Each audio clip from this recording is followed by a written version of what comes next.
அப்போ அறிவு பெருக வேண்டும், அழுக்கு நீங்க வேண்டும் என்றால் ஒரு நூலை வாசிக்க வேண்டும். அது எப்படிங்க? ஒரு புத்தகத்தை வாசிச்சா மனசுல இருக்கிற அழுக்கெல்லாம் நீங்குமா? அது எப்படி சாத்தியம்னு எல்லாரையும் போல எனக்கும் கேள்வி எழுந்தது. அதுக்கு ஒரு சின்ன உதாரணம் தான். இப்போ இந்த பாட்டில் நிறைய அழுக்கு தண்ணி இருக்குன்னு வச்சுக்கோங்களேன். இது முழுக்க அழுக்கு தண்ணி இருக்கு.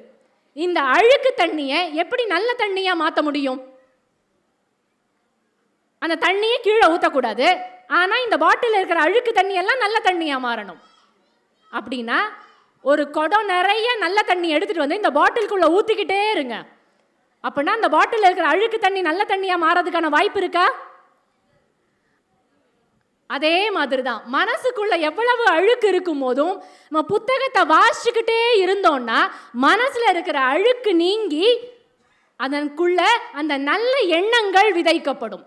இப்போ வாசிக்க வாசிக்க நம்மளே அறியாம நம்ம மனசுக்குள்ள இருக்கிற சங்கடங்கள், பொறாமை, என்னென்ன இழி குணமெல்லாம் இருக்குமோ அது எல்லாம் நம்மளை விட்டு விலகி போகும். ஜேம்ஸ் ஆலன் என்ற ஒரு அறிஞர் சொல்லுவார், மனிதனின் எண்ணங்கள் எப்படி இருக்கிறதோ அதற்கேற்றாற் போல சூழ்நிலைகள் உருவாகும். இப்போ நல்ல எண்ணத்தை புத்தகத்தை வாசிச்சு நல்ல எண்ணத்தை நமக்குள்ள கொண்டு வந்தோம்னா அதுக்கேற்ற மாதிரியான சூழ்நிலை அதுவாகவே உருவாகுமா? ஏன்னா மனசுங்கிறது ரொம்ப சாதாரணமான விஷயம் கிடையாது. இப்போ எங்கள் சின்ன வயசில் எங்கள் அம்மா எனக்கு ஒரு கதை சொல்லுவாங்க. ஒரு ஊரில் ஒருத்தன் என்ன பண்ணானா, ஒரு காட்டுக்குள்ளே போனானா. அந்த காட்டுக்குள்ளே போயிட்டு இது ரொம்ப அடர்ந்த காடாக இருக்குது, ரொம்ப குழு குழுன்னு இருக்கே, இங்கேயே ஒரு நல்ல ஒரு மெத்தை போட்டு ஒரு தலாணி வச்சு படுத்தா எவ்வளவு சௌரியமாக இருக்கும் அப்படின்னு நினைப்பானா. நினச்சோடனே உடனே அங்கே ஒரு மெத்தை உருவாகும். உடனே சந்தோஷமாக படுத்துக்குவான். படுத்துட்டு இப்போ இந்த குழு குழுன்னு இருக்கிற இந்த நேரத்தில் ஒரு நல்ல கதகதப்பாக இருக்கிற மாதிரி ஒரு போர்வை கிடைச்சா எப்படி இருக்கும் அப்படின்னு அவன் நினச்ச அடுத்த மாத்திரத்தில் போர்வை வந்துடும். இழுத்து போத்திட்டு படுக்கும் போது இந்த குயில் சத்தத்துக்கும் அந்த கிளி சத்தத்துக்கும் நடுவில் ஒரு மெல்லிய இசையும் இளையராஜா பாட்டும் சேர்ந்து ஒலிச்சா எவ்வளவு அற்புதமாக இருக்கும் அப்படின்னு நினச்சா உடனே இளையராஜா பாட்டும் சேர்ந்து ஒலிக்க ஆரம்பிச்சிருச்சு. இதெல்லாம் அனுபவிச்சுக்கிட்டே அவன் படுத்திருக்கும் போது திடீர்னு அவனுக்கு ஒரு யோசனை வந்தது.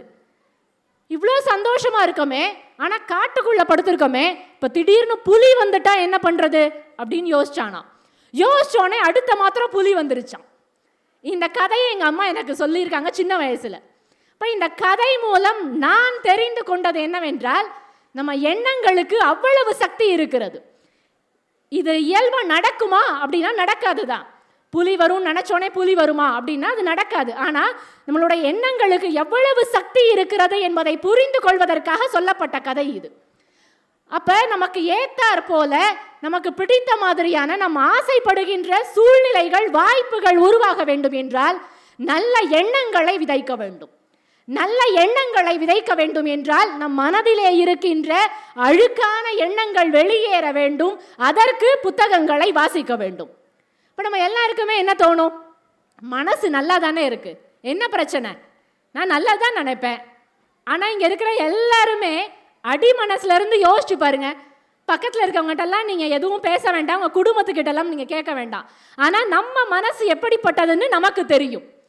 நம்ம மனசுக்குள்ள நிச்சயமாக ஒரு கார்பரேட்டில் வேலை பார்க்குறோன்னா நிச்சயமாக நினச்சிருப்போம், இந்த டீம் லீடர் போட்டு பாடா படுத்துறாரு, மேனேஜர் இவரை வேலையை விட்டு தூக்குனா என்னன்னு நினச்சிருப்போம். ஆனால் வெளியில் சொல்லியிருக்க மாட்டோம். அதே மாதிரி நிறைய விஷயங்கள், யாராவது சொந்தக்காரங்க வீட்டுக்கு வந்திருப்பாங்க, இவரெல்லாம் எதுக்கு வந்தார் அப்படின்னு நினச்சிருப்போம். ஆனால் வெளியில் காட்ட முடியாது, ரொம்ப புன்சிரிப்போட அவரை வரவேற்றிருப்போம். யாராவது நமக்கு பிடிக்காதவங்களுக்கு ஏதாவது துன்பம் நடந்தா அச்சச்சோன்னு வெளியில் பரிதவிக்கிற மாதிரி காட்டிப்போம்.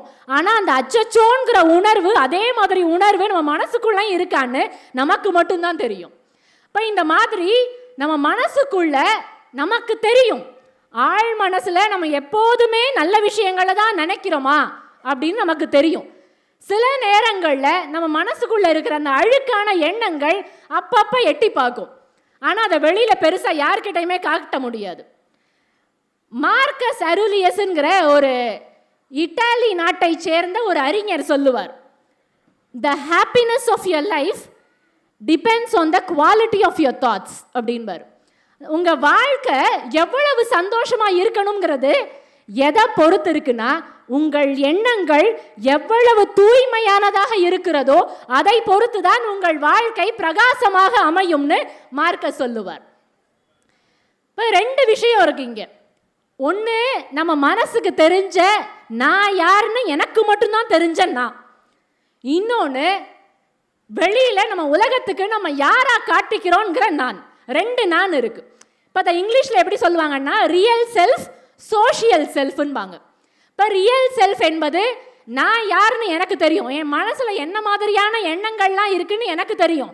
என் கணவனுக்கோ மனைவிக்கோ பிள்ளைங்களுக்கோ யாருக்குமே தெரியாது. அப்படி ஒரு ரகசிய பக்கம் எனக்குள்ள இருக்கும். அதுதான் அந்த ரியல் செல்ஃப். ஆனால் உலகத்துக்கு நான் யாரா என்னை பிரதிபலிக்கிறேன், யாரா என்னை நான் காட்டிக்கிறேன் அப்படிங்கிறது சோஷியல் செல்ஃப். இப்போ இது 2க்கும் பெரிய இடைவேளை இருக்கும். இந்த புத்தக வாசிப்பு என்ன பண்ணும் அப்படின்னா, நீங்கள் உங்களை எவ்வளவு நல்லவங்களா சோஷியல் செல்ஃபா உலகத்துக்கு காட்டிக்கிறீங்களோ அந்த இடைவேளை இருக்குல்ல, அந்த ரியல் செல்ஃபுக்கும் சோஷியல் செல்ஃபுக்கும் இருக்கிற அந்த கேப் இருக்குல்ல, அதை குறைக்கக்கூடியது புத்தகம். வெளியில் நம்ம எவ்வளோ நல்லவங்களா வேணாலும் காட்டிக்கலாம், ஆனால் உள்ளுக்குள்ள உண்மையாகவே நான் நல்லவனாங்கிற ஒரு கேள்விக்கு பதில் தரக்கூடியது புத்தகம். ஃப்ரோசன் தாட்ஸ் அப்படின்னு ஒரு புத்தகம். அதில் நான் பார்த்த ஒரு செய்தியை இங்கே நான் பகிரணும்னு நினைக்கிறேன். அந்த புத்தகத்தில் இருந்த ஒரு விஷயம் என்ன அப்படின்னா, அது ஒரு சின்ன கதை மாதிரி அது போகும். ஒரு ஊரில் ஒரு பிஸ்கெட் வியாபாரி இருந்தானோ.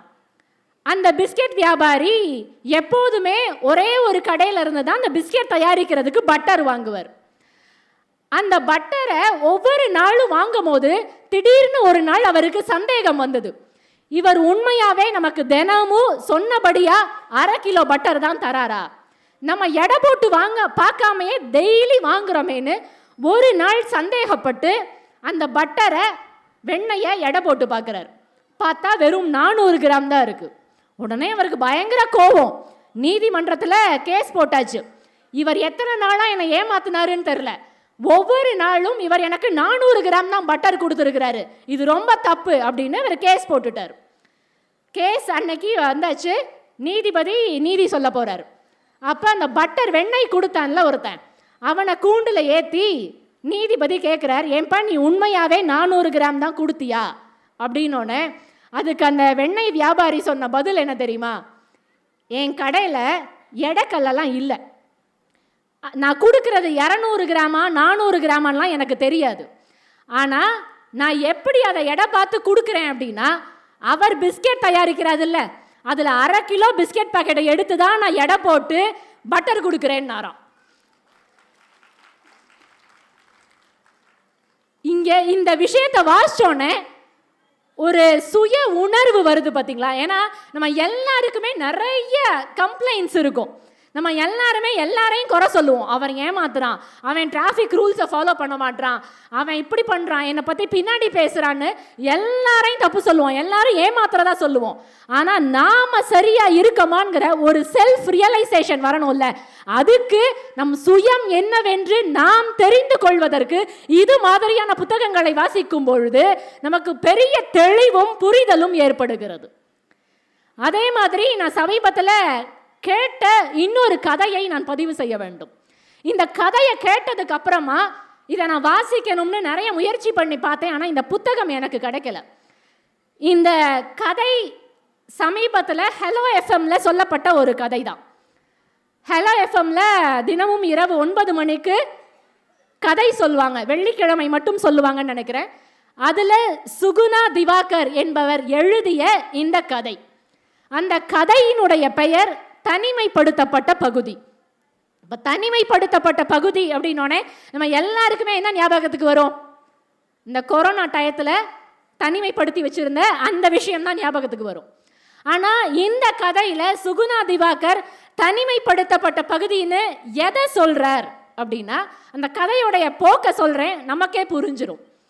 அந்த கதையில் 2 பேர், கதிரேசன் உமா, கணவன் மனைவி. இவங்க 2 பேருக்கும் ஒரு பையன் ராகேஷ். ஒரு நாள் காலையில் கதிரேசனும் உமாவும் எந்திரிக்கிறாங்க. எந்திரிக்கும் பொழுதே ராகேஷ் போர்வைக்குள்ள ஃபோன் பார்த்துட்டு இருக்கான். அன்னைக்கெல்லாம் வீட்டில் லைட் எரியும், ரூமில் லைட் எரியும். இன்றைக்கெல்லாம் போர்வைக்குள்ளேயே லைட் எரியுது. இப்போ இந்த பையன் காலையில் விடிய காலையில் ஃபோன் பார்த்துட்ருக்கான். கதிரேசன் அப்பாவுக்கு ரொம்ப கோபம் வந்துடுது. இவன் என்னத்தை அப்படி பார்க்குறான்? ஏன்னா எல்லாருக்குமே அந்த கேள்வி இருக்கும்ல, பையன் ஃபோன் பார்த்துட்டே இருந்தா, பொண்ணு ஃபோன் பார்த்துட்டே இருந்தா, அப்படி அதில் என்னத்தை பார்க்குறாங்கன்னு நம்ம எல்லாருக்குமே கேள்வி இருக்கும்.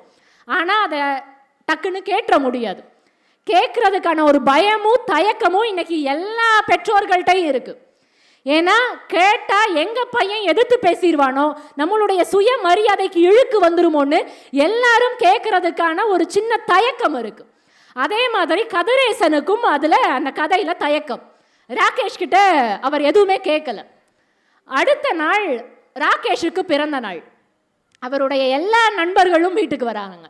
இப்போ இந்த காலத்தில் இருக்கிற மாதிரியே ராகேஷுடைய ஆண் நண்பர்கள், பெண் நண்பர்கள் எல்லாரும் வீட்டுக்கு வராங்க.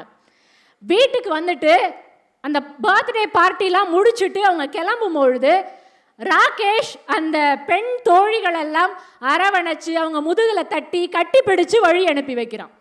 அவங்க அப்பாவுக்கு பார்த்தோன்னே திடுக்குன்னு இருக்கு. ஏன்னா இன்னைக்கு இருக்கிற மாடர்ன் பேரண்ட் மாதிரி நான் இருக்கணும் அப்படிங்கிறதுக்காக தான் பெண் நண்பர்களாக இருந்தாலும் பரவாயில்ல வீட்டுக்கு வர சொல்லுன்னு ராகேஷுடைய அப்பா சொன்னார். ஏன்னா யாரும் வீட்டுக்கு வரக்கூடாது, இதெல்லாம் செய்யக்கூடாதுன்னு சொன்னால் இன்னைக்கு பசங்க பூமர்னு சொல்லிட்டு விலகி போயிடுறாங்க.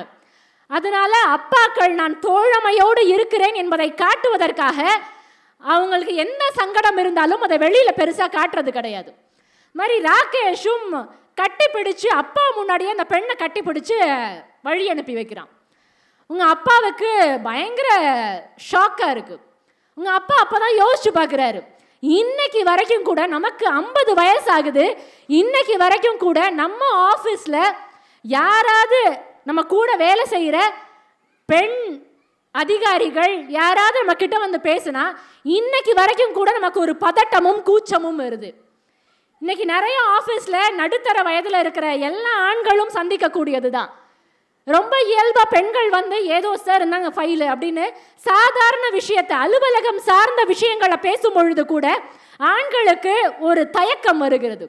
அப்படிப்பட்ட ஒரு சூழ்நிலையில் தான் நாம் எல்லோரும் வளர்ந்தோம். அப்போ கதிரேசனும் அதை எல்லாத்தையும் நினச்சி பார்க்குறாரு. நினச்சி பார்த்துட்டு ராகேஷ் கிட்ட இதை நம்ம கேட்டணும், இது தப்புன்னு சொல்லணும் அப்படின்னு முடிவு செஞ்சு ராகேஷை தனியாக கூப்பிடுறாரு.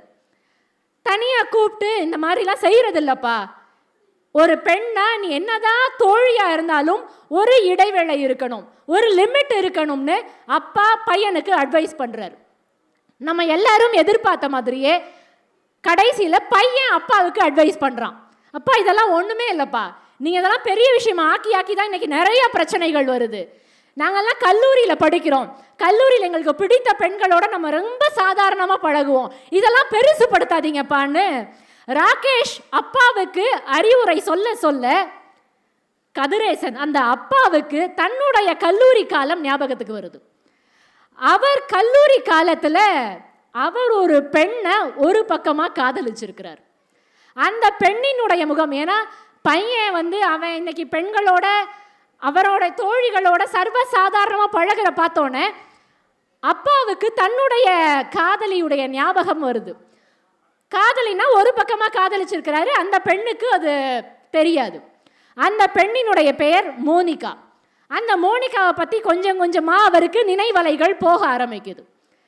ஆனால் அந்த மோனிகா கல்லூரி படிக்கும் பொழுதே அவங்க கிளாஸில் இருந்த வேறொரு பையன் சரவணனை காதலிச்சு திருமணம் பண்ணிக்கிட்டாங்க. ஆனால் இவருக்கு அந்த மோனிகா இப்போ எப்படி இருப்பாங்க அப்படின்னு தெரிஞ்சுக்கணும், பார்க்கணும்னு ரொம்ப ஆசையாக இருக்குது. அதனால பையன்கிட்ட அட்வைஸ் பண்ண வந்த அப்பா ரொம்ப சாதாரணமாக வேடிக்கையாக கேட்குற மாதிரி பையன்கிட்ட கேட்குறாரு, நீ இந்த ஃபோனில் ஃபேஸ்புக் எல்லாம் பார்க்குறீல, அதில் யாரை தேடினாலும் கண்டுபிடிச்சிடலாமான்னு அப்பா கேட்குறாரு. உடனே பையன் சொல்கிறான், யாருனாலும் சொல்லுங்கப்பா, பேரை சொன்னால் போதும் உடனே வந்துடுவாங்க அப்படின்னோடனே இவர் யாருக்குமே தெரியாமல், மனைவிக்கு தெரியாமல், பிள்ளைக்கு தெரியாமல் 50 வயதில் அந்த திருப்பி அந்த உறவை நீட்டிக்கணுங்கிற ஆசை கிடையாது. ஆனால் அந்த பெண் என்ன செய்து கொண்டு இருக்கிறாள், இப்போ அவள் பார்க்க எப்படி இருப்பான்ங்கிற ஒரு ஆர்வத்தில் ஃபேஸ்புக்கில் போய் அப்பா தேடுறாரு. அந்த பொண்ணினுடைய பெயரை வந்து போடுறாரு, மோனிகான்னு போடுறாரு. ஒரு 1 லட்சம் மோனிகா வருது. அந்த மோனிகா எந்த மோனிகான்னு அவரால் கண்டுபிடிக்கவே முடியல. ஒரு வாரத்துக்கு அப்புறமா, ஏன்னா சரவணன்கிற பையனை தான் அவன் திருமணம் செஞ்சா, அதனால மோனிகா சரவணன்னு தேடுவோம்னு ஒரு வாரமாக தேடி தேடி தேடி கடைசியில் அந்த ப்ரொஃபைலை கண்டுபிடிச்சிட்டார். கண்டுபிடிச்சிட்டு ரொம்ப தயக்கத்தோட 50 வயதில் ரொம்ப தயக்கத்தோட ஹாய்னு ஒரு மெசேஜ் அனுப்புகிறார். மெசேஜ் அனுப்புன அடுத்த நிமிஷம் உடனே அந்த பக்கத்தில் இருந்து ரிப்ளை வருது. இவருக்கு பேரானந்தமாக இருக்குது. ஏன்னா இவர் அந்த காலத்தில் மோனிகா அப்படின்னோடனே இவர் கற்பனை பண்ணி வச்சுருந்ததெல்லாம் எப்படின்னா, அந்த காலத்து நடிகை அர்ச்சனா இருப்பாள்ல, அர்ச்சனா மாதிரி அந்த பெண் இருப்பா, அது மாதிரி அவர் பார்த்து பார்த்து காதலிச்ச ஒரு பொண்ணு. இன்னைக்கு 50 வயசில் இவருக்கு எல்லா தைரியத்தையும் மகன் கொடுத்துருக்கான். அந்த தைரியத்தை வரவழைச்சிக்கிட்டு ஹாய்னு மெசேஜ் அனுப்புகிறாரு. ரிப்ளை வந்துருச்சு. உடனே பேச ஆரம்பிக்கிறாரு. ஒரு மாதம் பேசிக்கிட்டே இருக்காங்க. பேசிகிட்டே இருக்கும் பொழுது மோனிகா அவங்களுடைய வாழ்க்கையை பற்றிலாம் சொல்கிறாங்க. நம்ம திருமணம் பண்ண மாதிரி சரவணன் அது மாதிரி இல்லை. கல்யாணத்துக்கு முன்னாடி காதலனாக இருக்கும் போது சரவணன் வேற மாதிரி இருந்தான். இன்னைக்கு ரொம்ப கொடுமைப்படுத்துகிறான். எனக்கு அவனோட வாழவே பிடிக்கல, ஆனால் வேற வழியே இல்லாமல் அவனோட நான் வாழ்ந்துட்டு இருக்கேன்னு பயங்கரமாக புலம்புறாங்க மோனிகா. உடனே கதிரேசன் மனசில் இருக்கிற அந்த அழுக்கான எண்ணம் லேசாக வெளியில் எட்டி பார்க்குது. மோனிகாவுக்கு சரவணனை சுத்தமாக பிடிக்கல. இப்போ இந்த நேரத்தில் நான் உன்னை கல்லூரி காலத்தில் காதலிச்சேன்னு சொன்னால் மோனிகாவுடைய பதில் என்னவா இருக்கும் அப்படின்னு கதிரேசன் யோசிக்கிறார். யோசிச்சுக்கிட்டே மெசேஜ் பண்ணலான்னு போகும்போது ஏதோ ஒன்று அவரை தடுக்குது. அவருடைய வயசு, அவருடைய மனைவி, குடும்பம் எல்லாமே அவரை தடுக்குது. கேட்கவே இல்லை. ஆனால் காலையிலையும் மாலையிலையும் வீட்டுக்கு வந்தால் முழு நேரமும் மனைவியோடையோ பையனோடையோ நேரம் செலவிடாமல் முழுசாக மாறின ஒரு அப்பாவை குடும்ப தலைவனை அந்த குடும்பத்தில் இருக்கிற எல்லாரும் பார்க்குறாங்க. பொழுதன்னைக்கும் அந்த ப்ரொஃபைலில் மோனிகாங்கிற ப்ரொஃபைலில் மெசேஜ் பண்ணிக்கிட்டே இருக்கிறாரு. திரும்ப பதில் வந்துக்கிட்டே இருக்கு. ஒரு 2 மாதத்துக்கு அப்புறமா அந்த பக்கத்தில் இருந்து எந்த பதிலும் இல்லை. கதிரேசனுக்கு பயம்.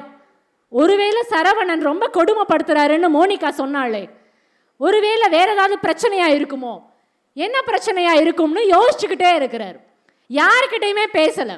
இப்போ இந்த மாற்றத்தை பார்த்த அந்த கதிரேசனுடைய மனைவி இருக்கல்ல உஷா, ஏன்னா வீட்டுக்காரர் ஒரு வார்த்தை பேச மாட்டாரு. வீட்டுக்கு வந்தால் முழு நேரமும் அந்த லேப்டாப்பை திறந்து வச்சுட்டு ஃபுல் டைம் ஃபேஸ்புக்கில் அந்த மோனிகாங்கிற ப்ரொஃபைலில் சேட் பண்ணிக்கிட்டே இருக்கிறாரு. இப்போ உஷாவுக்கு பயங்கர வருத்தமாக இருக்குது. என்ன செய்கிறதுன்னு தெரியாமல் ஒரு மருத்துவர்கிட்ட கதிரேசனை கூட்டிகிட்டு போகிறாங்க. கூட்டிகிட்டு போய் ஒரு ஏன்னா வீட்டில் கேட்டு பார்த்தப்ப கதிரேசன் கிட்ட இருந்து எந்த பதிலும் வரல. அதெல்லாம் ஒன்றும் இல்லையே, நான் எப்பவும் போல தானே இருக்கேன்னு கதிரேசன் பதில் சொல்லிக்கிட்டே இருக்கிறாரு.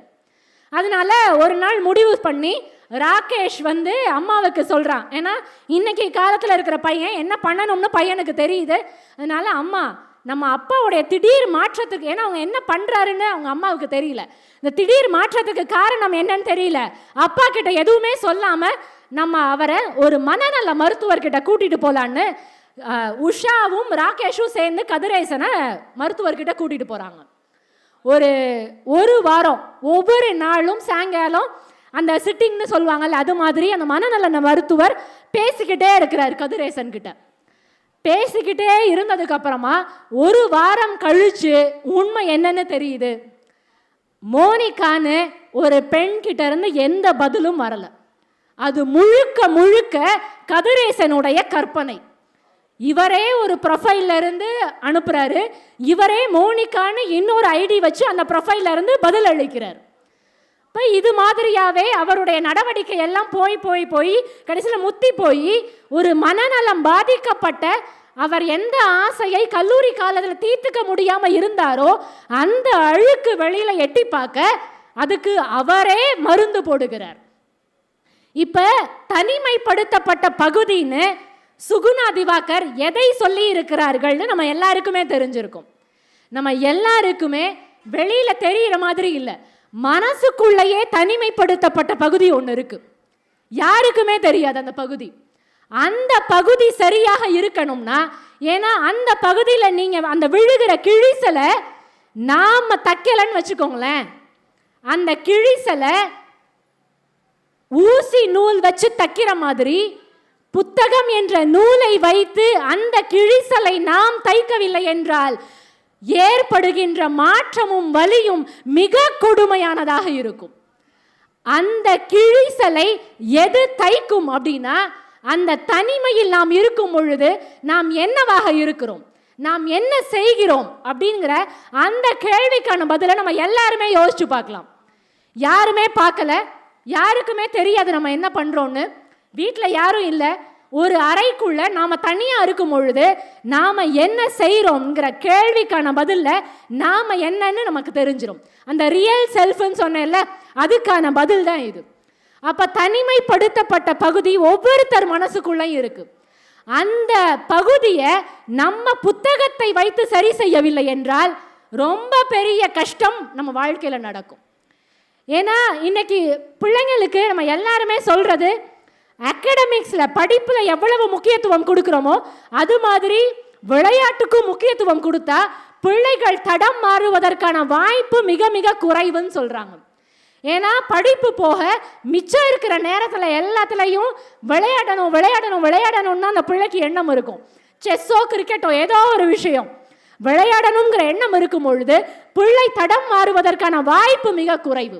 அதே மாதிரி தான் நம்ம சும்மா இருக்கிற நேரத்தில், தனிமையில் இருக்கிற நேரத்தில் நம்ம ஒரு புத்தகத்தை எடுத்து வாசிக்கணும்னு முடிவு செஞ்சிட்டோம்னு வச்சுக்கோங்களேன், நமக்குள்ள இருக்கிற அந்த தவறான எண்ணங்களுக்கு நாம் தீனி போடாமல் மிக சரியான பாதையில் நம்மால் நம்மை கொண்டு செலுத்த முடியும். சுகிசிவம் ஐயா ஒரு விஷயம் சொல்லுவார். எல்லாருக்குள்ளையுமே ரெண்டு மனசு இருக்கு அப்படின்னு சொல்லுவார். அதாவது கருப்பு நாய் வெள்ளை நாயின்னு வச்சுக்கோங்களேன். இப்போ இந்த கருப்பு நாய் வெள்ளை நாய் ரெண்டுமே சண்டை போடுது. ஏதாவது ஒரு நாய் தான் ஜெயிக்கணும். இந்த கருப்பு நாயின்கிறது கெட்ட எண்ணம்னு வச்சுக்கோங்க, வெள்ளை நாயின்கிறது நல்ல எண்ணம்னு வச்சுக்கோங்க. இப்போ இந்த ரெண்டு நாயில் ஒரு நாய் தான் ஜெயிக்கணும்னா என்ன பண்ணலாம்? எந்த நாய் தோக்கணுமோ, எந்த நாய் இறக்கணுமோ அதுக்கு நம்ம சாப்பாடு போடாமல் இருந்தால் அந்த நாய் இறந்து போயிடும். இப்போ மனசுக்குள்ளே இருக்கிற எண்ணங்களும் அப்படிதான். கெட்ட எண்ணமும் இருக்கும், நல்ல எண்ணமும் இருக்கும். அந்த நல்ல எண்ணத்துக்கு மட்டும் புத்தகத்தை வாசித்து வாசித்து அதுக்கு மட்டுமே தீனி போட்டோம்னா அந்த நல்ல எண்ணத்துக்கு நம்ம போடுற சாப்பாடு தான் புத்தகம். அதை மட்டுமே செஞ்சுட்டே இருந்தோம்னாலே நல்ல எண்ணம் வளர்ந்து கொண்டே போகும். நமக்கே தெரியாம அந்த கெட்ட எண்ணமும் அழுக்கும் நம்மை விட்டு நீங்கும். வாரியார் சுவாமிகள் சொல்லுவார், புத்தகம்ங்கிறது ஒரு சோப்பு மாதிரின்னு ரொம்ப எளிமையா சொல்லுவார். அந்த சோப் எப்படி குளிச்சா அழுக்கெல்லாம் போகுதோ, தேய்க்க தேய்க்க அழுக்கெல்லாம் வெளியில போகுதோ, புத்தகமும் நம்ம வாசிக்க வாசிக்க அழுக்கெல்லாம் வெளியில போயிடும். இன்னைக்கு ஒரு 2 நாள் முன்னாடி காதலர் தினம், வேலண்டைன்ஸ் டே நடந்தது. அதில் நேஷ்னல் ரீட்டைல் ஃபெடரேஷன் அப்படிங்கிற ஒரு அமைப்பு ஒரு அறிக்கை வெளியிட்டிருந்தாங்க. என்ன அறிக்கைனா பார்த்தாலே திடுக்குன்னு இருந்தது. இந்த வேலண்டைன்ஸ் டேல மட்டும் இளைஞர்கள் செலவு செய்த தொகை 25 கோடியாம். யோசிச்சு பாருங்க, ஒரு டெடிபேருக்கும் பொக்கேக்கும் கிரீட்டிங் கார்டுக்கும் இந்த நாடு முழுக்க 25 கோடியை ஆடம்பரத்திற்காக நாம் செலவு செய்திருக்கிறோம். அதே நேரத்தில் அடிப்படை தேவைகள் கூட இல்லாமல், அதை கூட பூர்த்தி செய்ய முடியாமல் இங்கே ஒரு குடும்பம் வாழ்ந்து கொண்டிருக்கிறது. ஏன்னா நம்ம தமிழ் குடி என்பது எப்பேற்பட்ட குடி. இது மாதிரி ஆடம்பரத்திற்கும் காதலுக்கும் இவ்வளவு செலவு செஞ்சோமா? நம்ம எப்பேற்பட்ட பின்னணியிலிருந்து வந்திருக்கிறோம் அப்படின்னா, அகநானூரில் ஒரு பாட்டு உண்டு. சுரும்பென விரிந்த பெருந்தன் கோதை இவளினும் சிறந்ததன்று ஈதல், இவளை விட ஈதல் சிறந்தது. அதாவது நம்மளுடைய தமிழ் மக்கள் எப்படி வாழ்ந்திருக்கிறார்கள் என்றால், காதலில் கிடைக்கின்ற இன்பத்தை விட ஈதலில் கிடைக்கின்ற இன்பம் பேரின்பமாக கருதி வாழ்ந்திருக்கிறார்கள். இப்ப நேத்து நடந்த ஒரு விஷயம், எல்லாரும் சோஷியல் மீடியால அந்த நியூஸை பார்த்திருப்போம். ஆலன் ஷெரின் என்ற ஒரு 10 மாத குழந்தை, எல்லாருமே நியூஸ்ல இன்னைக்கு பயங்கர இன்ஸ்டாகிராம்ல எல்லா இடத்துலையும் பேசப்படுகின்ற ஒரு விஷயம், இந்த 10 மாத குழந்தையுடைய இறப்பு. இந்த 10 மாத குழந்தையுடைய இறப்பு, ஏன்னா நிறைய இடங்கள்ல நிறைய பேர் இறந்துட்டே தான் இருக்காங்க. ஆனால் இந்த 10 மாத குழந்தையுடைய இறப்பை பற்றி ஏன் இன்றைக்கு நாடு முழுக்க பேசிக்கொண்டிருக்கிறோம் அப்படின்னா, இந்த 10 மாத குழந்தை ஆலன் ஷெரின் பிப்ரவரி 5ஆம் தேதி நடந்த ஒரு ரோடு ஆக்சிடென்ட்ல இறந்து போறாங்க. ஹாஸ்பிட்டலுக்கு தூக்கிட்டு போறாங்க. ஒரு 8 நாள் மருத்துவமனையில் வச்சிருந்து கடைசியில் மருத்துவர்கள் பயங்கரமாக போராடி பிரெயின் டெட் ஆயிடுச்சு, இனி காப்பாற்ற முடியாது அப்படின்னு சொல்லிட்டாங்க. அப்ப அந்த குழந்தையின் மேல் வைத்திருந்த காதலை தாண்டி அந்த 10 மாத குழந்தை ஆலன் ஷெரினுடைய அம்மாவும் அப்பாவும் என்ன செய்தார்கள் தெரியுமா? கொஞ்சம் கூட குழந்தையுடைய இறப்பு எல்லாமே ஒரு பக்கம், அந்த வலி ஒரு பக்கம் இருந்தாலும், அந்த குழந்தை மேல் கொண்ட பெரும் காதல் ஒரு பக்கம் இருந்தாலும், என்னுடைய குழந்தை இறந்து விட்டது, இனி எதுவுமே செய்ய முடியாது, ஆனால் என்னுடைய குழந்தையின் மூலமாக நான் இங்கே பல குழந்தைகளை வாழ வைக்க முடியும் என்பதற்காக அந்த 10 மாத குழந்தையுடைய ஹார்ட், லிவர், ஐஸ், கிட்னின்னு 4 உறுப்புகளையும் தானம் செய்து 4 குழந்தைகளை வாழ வைத்திருக்கிறார்கள் என்றால்,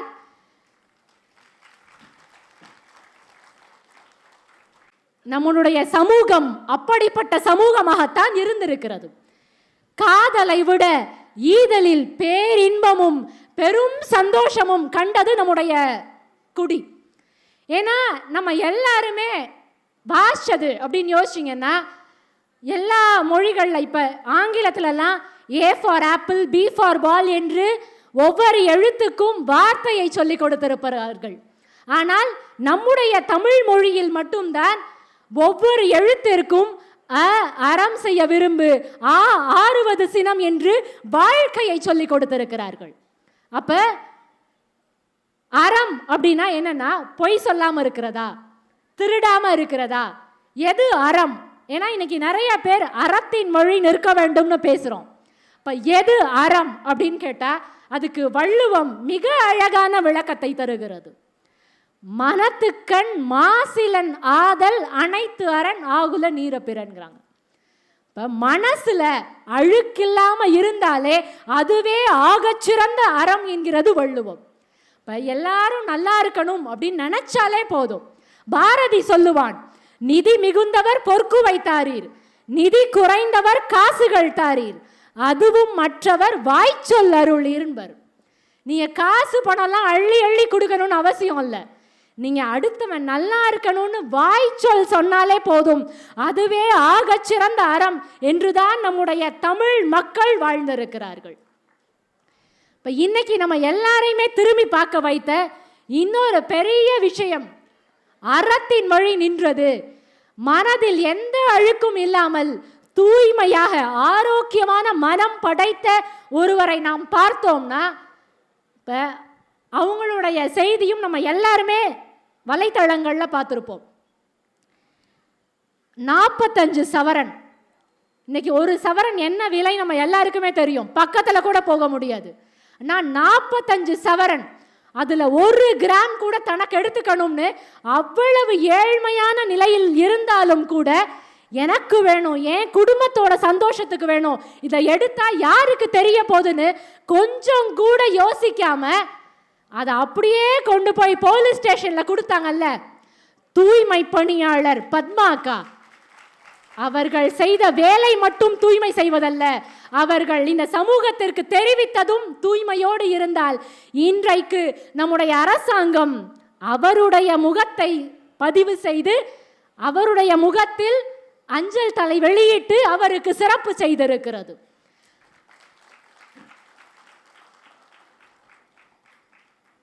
அப்ப மனசுல அழுக்கு இல்லாம இருந்தாலே நம்ம எல்லாருமே ரொம்ப ஆரோக்கியமா அறத்தின் வழி நிற்கிறோம்னு அர்த்தம். இப்ப அறத்தின் வழி நிற்க வேண்டும்னா மனசுல அழுக்கு இல்லாம இருக்கணும். மனசுல அழுக்கு இல்லாம இருக்கிறதுக்கு என்ன செய்யணும்? அந்த அழுக்கான எண்ணங்கள் வெளியேறணும், நல்ல எண்ணங்கள் நமக்குள்ள பதியணும்னா நிறைய நிறைய நிறைய வாசிக்க வேண்டும். இப்ப வாசிக்கணும் அப்படின்னா நான் எல்லாருக்குமே சொல்றது, உங்களுடைய தாய்மொழியில் வாசிக்க வேண்டும். ஏன்னா தமிழில் வாசிக்க வேண்டும் என்று சொல்வதை விட தாய்மொழியில் அவரவருடைய தாய்மொழி என்னவோ அதில் வாசிக்க வேண்டும். இப்போ ஏன்னா அதில் வாசிச்சாதான் 3000 வருஷத்துக்கு முன்னாடி இருந்த நம்முடைய மூதாதையரோட நம்ம உறவாட முடியும், உரையாட முடியும், இந்த பூமியோட பழைய காற்றை சுவாசிக்க முடியும். ஏன்னா எப்படி வாழ்ந்தாங்க, நம்மளுடைய முன்னோர்கள் எப்படி இருந்தாங்க, சங்க காலத்தில் எப்படி இருந்தாங்க. ஏன்னா இன்னைக்கு இருக்கிற இலக்கியங்களையும் நாவல்களையும் மட்டும் படித்தா நம்ம எப்பேற்பட்ட பின்னணியிலிருந்து வந்திருக்கிறோம் நமக்கு தெரியாது. இப்போ சங்க கால பாடல்களை படிக்கணும்னா அது ரொம்ப கஷ்டமாச்சே, எப்படி வாசிக்கிறதுன்னு இன்னைக்கு அப்படி ஒரு பிம்பம் எல்லாருக்குமே இருக்கு. ஏன்னா ஒரு கல்லூரியில் நான் பேச போயிருந்தேன்.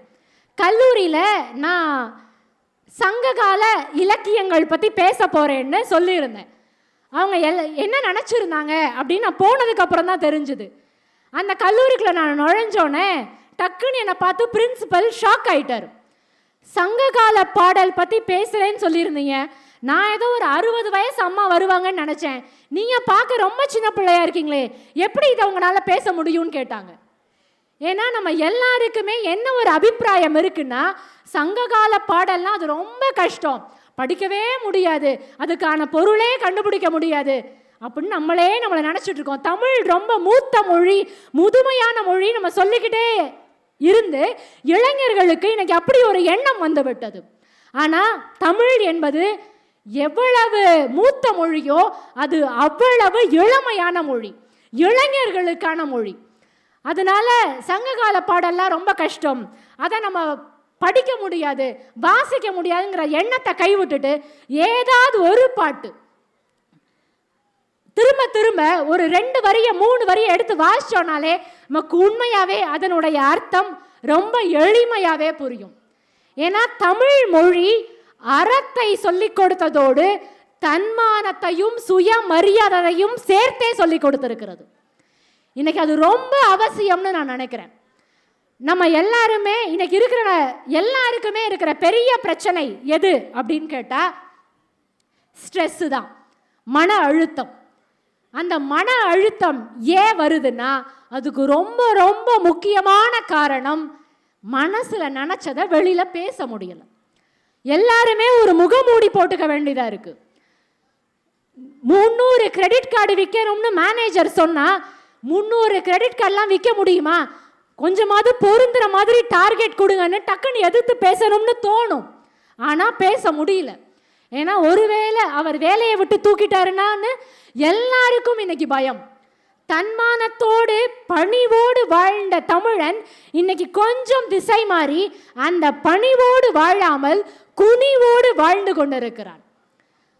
இதுக்கு நான் ரொம்ப சாதாரணமாக கடந்து வந்த ஒரு பாடலை நான் இங்கே சொல்லணும்னு நினைக்கிறேன். இது வைரமுத்து அவர்கள் எழுதிய தமிழாற்று படைங்கிற புத்தகத்தில் தான் இந்த பாடலை நான் பார்த்தேன். அந்த பாடல் அமையப்பட்ட சூழ்நிலை என்னன்னு நான் சொல்கிறேன்.